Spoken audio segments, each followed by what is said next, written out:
Hello बच्चों, स्वागत है आप सभी का हमारे चैनल साहित्य उद्यान में। आज हम पढ़ेंगे कक्षा 8 हिंदी के पाठ यह सबसे कठिन समय नहीं पाठ का सरल शब्दों में प्रश्न उत्तर। इस कविता की रचयिता हैं जया जादवानी। यह कविता हमें सिखाती है कि मुश्किल परिस्थितियों में भी हमें उम्मीद और साहस नहीं छोड़ना चाहिए। इस कविता में कवित्री जी कहती हैं कि चाहे हालात कितने भी मुश्किल क्यों ना हों, यह सबसे कठिन समय नहीं है। हमारे पास अभी भी संघर्ष करने की शक्ति, उम्मीद और विश्वास है। कवित्री इस कविता में जीवन के संघर्षों और कठिनाइयों के बीच आशा और साहस बनाए रखने का संदेश देती हैं। बच्चों, हमारे जीवन में कोई भी कठिन समस्या आती है तो हम हार मान जाते हैं, निराश हो जाते हैं, लेकिन इस कविता के माध्यम से कवित्री ने आशा, उम्मीद को बनाए रखने के लिए हमें प्रेरणा दी है। तो आइए अब हम इस पाठ के प्रश्नों को हल करते हैं, जो इस प्रकार हैं। पाठ है यह सबसे कठिन समय नहीं। प्रश्न अभ्यास।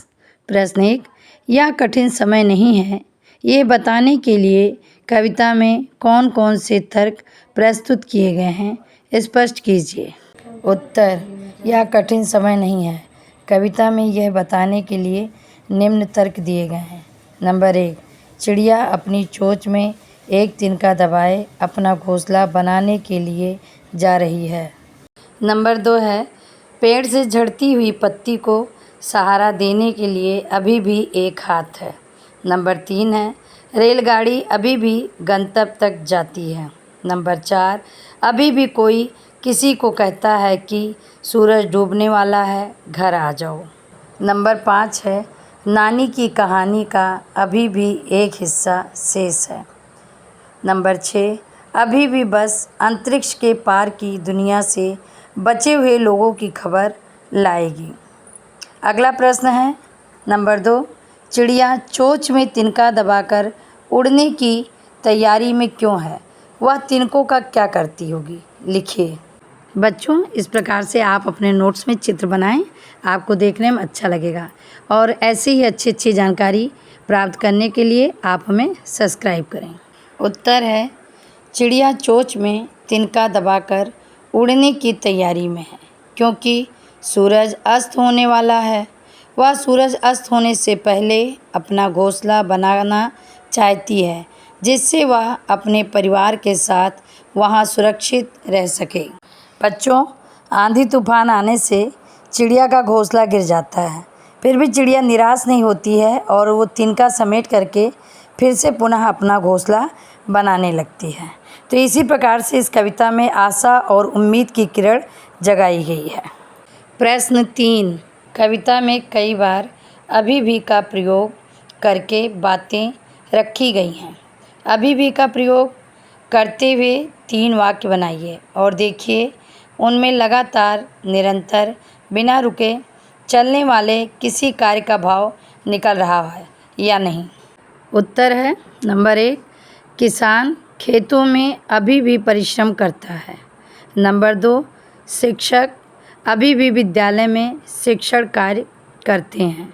नंबर 3, मेरे पिताजी अभी भी उतने ही स्वस्थ हैं जैसे पहले थे। इन तीनों वाक्यों में निरंतरता का भाव निकल रहा है। बच्चों, इसमें भूत और वर्तमान दोनों का भाव बताया गया है। जैसे किसान पहले भी खेतों में परिश्रम करते थे और आज भी परिश्रम करते हैं। शिक्षक पहले भी विद्यालय में शिक्षण कार्य करते थे और वर्तमान समय में भी शिक्षण कार्य कर रहे हैं।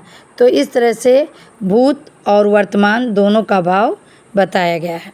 प्रश्न 4, नहीं और अभी भी को एक साथ प्रयोग करके 3 वाक्य लिखिए और देखिए नहीं अभी भी के पीछे कौन कौन से भाव छिपे हो सकते हैं। उत्तर है नंबर 1, नहीं अभी भी इस संस्थान में कृषि प्रशिक्षण दिया जाता है। नंबर 2, नहीं अभी भी इस भवन का निर्माण कार्य हो रहा है। नंबर 3, नहीं अभी भी इस क्षेत्र के बच्चे शिक्षा के क्षेत्र में आगे हैं। बच्चों, इस प्रकार से आप अपने मन से भी 3 वाक्य बना सकते हैं। नहीं एवं अभी भी का एक साथ प्रयोग इस बात का बोध कराता है कि कार्य निरंतर चल रहा है पर अभी पूरा नहीं हुआ है। प्रश्न 4 है, घर के बड़े बूढ़ों द्वारा बच्चों को सुनाई जाने वाली किसी ऐसी कथा की जानकारी प्राप्त कीजिए जिसके आखिरी हिस्से में कठिन परिस्थितियों से जीतने का संदेश हो।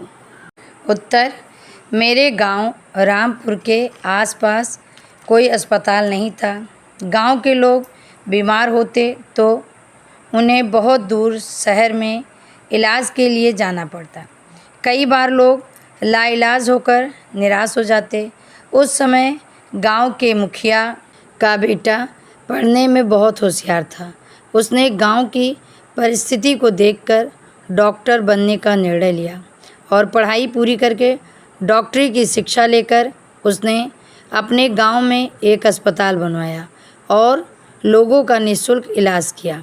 तो बच्चों, इस प्रकार से आप भी अपनी दादी द्वारा या नानी द्वारा सुनाई गई ऐसी कोई कहानी जो आपको याद हो, आप अपने उत्तर पुस्तिका में लिख सकते हैं। प्रश्न 6 है, आप जब भी घर से स्कूल जाते हैं, कोई आपकी प्रतीक्षा कर रहा होता है। सूरज डूबने का समय भी आपको खेल के मैदान से घर लौट चलने की सूचना देता है कि घर में कोई आपकी प्रतीक्षा कर रहा है। प्रतीक्षा करने वाले व्यक्ति के विषय में आप क्या सोचते हैं? अपने विचार लिखिए। उत्तर, मेरी प्रतीक्षा करने वाले मेरे परिवार के सदस्य व प्रियजन ही होते हैं जो मुझसे अथाह प्रेम करते हैं। उन्हें मेरी चिंता रहती है। मैं समय से पहले उनकी आँखों के सामने रहूं। यदि जरा भी देर हो जाती है तो वे चिंतित हो जाते हैं। वह हमारे सुख दुख में सदैव साथ रहते हैं। वे हमें आगे बढ़ने की प्रेरणा देते हैं और हमारी सफलता में अत्यधिक प्रसन्न होते हैं। बच्चों, यहाँ मैंने कुछ अन्य प्रश्न जोड़े हैं जो इस प्रकार हैं। प्रश्न 1 है, यह सबसे कठिन समय नहीं कविता किसने लिखी है? तो कविता आप लोगों ने पढ़ी है। उत्तर है जया जादवानी। प्रश्न 2 है, अभी भी भीड़ कहाँ पर दिखाई देती है? उत्तर है स्टेशन पर। प्रश्न 3 है, एक रेलगाड़ी गंतव्य तक जाती है से क्या तात्पर्य है? उत्तर है अभी भी कोई प्रतीक्षा कर रहा है। प्रश्न 4 है, चिड़िया की चोंच में तिनका क्या संदेश देता है? उत्तर है आशा और उम्मीद का। तो बच्चों, ये थे सबसे कठिन समय नहीं पाठ के सभी प्रश्न उत्तर। याद रखिए, हर मुश्किल का हल है, बस हमें हार नहीं माननी चाहिए। अगर वीडियो अच्छा लगा तो लाइक, शेयर और सब्सक्राइब ज़रूर करें। धन्यवाद। मिलते हैं अगली वीडियो में।